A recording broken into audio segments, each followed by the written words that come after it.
we are actually getting a nice day. And the snow is melting and the girls have found the grass. And then there's a cat.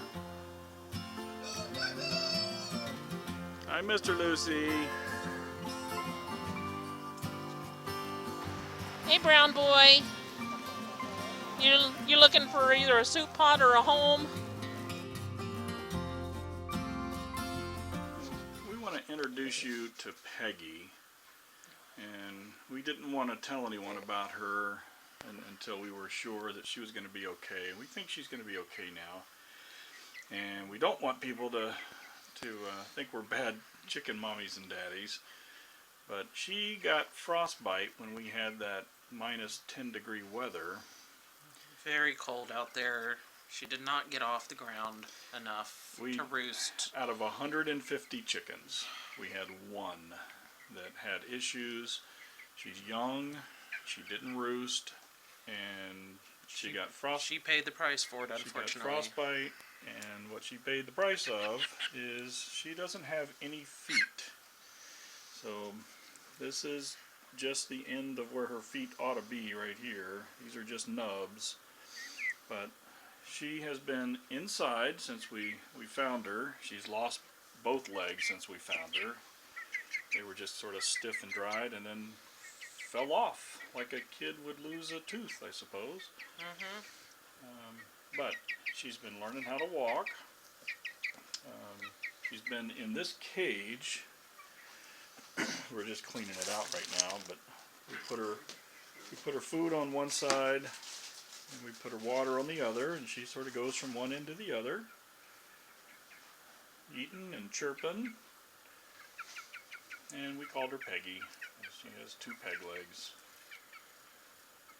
And she's eating and chirping and pooping and walking. Yes. Doing all the things a chicken should do. So we're just thinking she's going to be okay. She's got a full crop already this morning. Yeah. So you can see her. She's standing on her nubs. well, she will never be able to scratch or roost. So we'll have to keep a very good eye on her from now on. And she will be introduced into the flock once she is able to get around on her own. But it's going to be some months before I think she's out there with them. I really do. She's got to heal, and she's got to get a little more to her. Get a little more confidence too, so she can. Now that's not a pretty sight. Look away. Those are actually her feet, and they just fell off. But they were hard. They were like this when they were on her. They were just hard and no life to them. So, poor gal. But she is surviving very well and very happy. And hungry. And hungry. So she eats, and we clean her cage every day. Clean her dressings every day. Check on her. Doing everything a chicken should do. Good girl. Yeah, you're sweet. Just going to show real quickly how we're putting this thing down in case you've ever wanted to lay your own flooring. It's not that hard. No, this is, get a shot of this. It's called Pergo Outlast.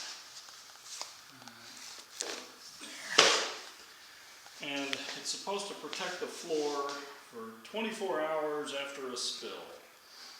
It is laminate, so you can see it's got a fake wood top to it, and then a wood-like material here. It all clicks together. So I'm going to show you how I And it has on the bottom. Oh, on the bottom. It does have. It's the foam backing that Underlayment. that it's required. Also on the floor here is a thick plastic because we're on concrete slab, and this will keep the moisture from coming up and ruining this from the back side. Vapor barrier. Yes. So I'm starting with a short piece, so I'm going to go ahead and connect it to a longer piece. And this just clicks in. So I'm going to take this whole piece, and I've got it like 3/8 of an inch away from the wall. And then this just goes down,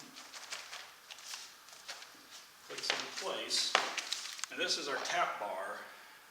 You can buy the store-bought one for $10 or $15. We just took an extra piece, and the whole idea is you don't want to hit this with a hammer, you want to hit something else. So I'm just tapping it in.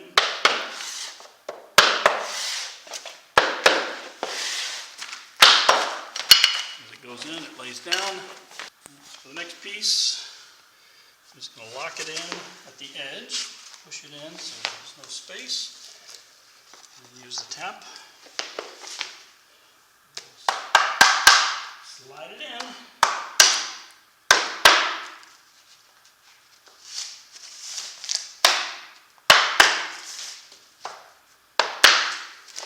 Tap it in along the piece. It doesn't really require heavy tapping. It's designed to snap in, so. These are about 20-foot rows, and we timed it the other night. I can do one in about 5.5 minutes. That includes the time to go and cut it.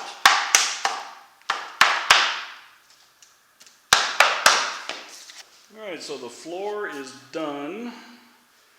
We put in the trim, and just a little bit of coloration on some of the joints just left, but otherwise it's all done. I'm very happy with it.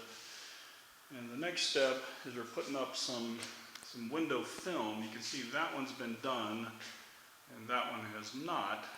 And this will keep the UV rays and the heat down in the summertime and keep it a lot cooler in here and actually hold in some of the heat during the winter.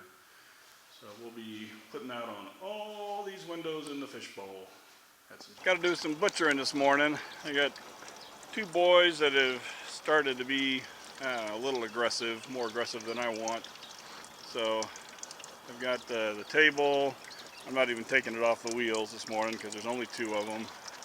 Got the water hooked up. Got the hot water going, get it to 150.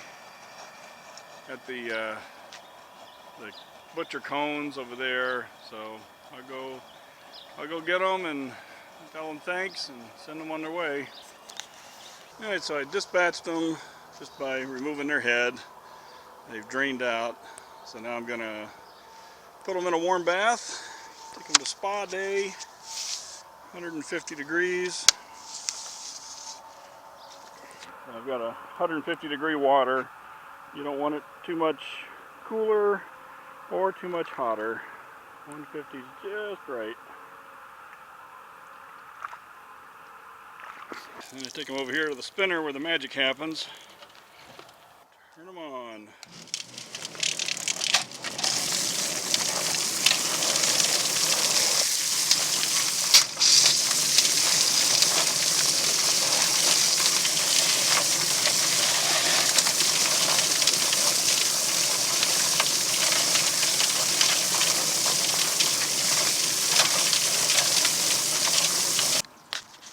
Couple of feathers here and there, but for the most part, they're a clean bird.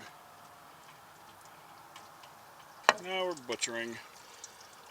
And I do want to point out, this was one of his testicles, and it ought to be about that big, but it was that big.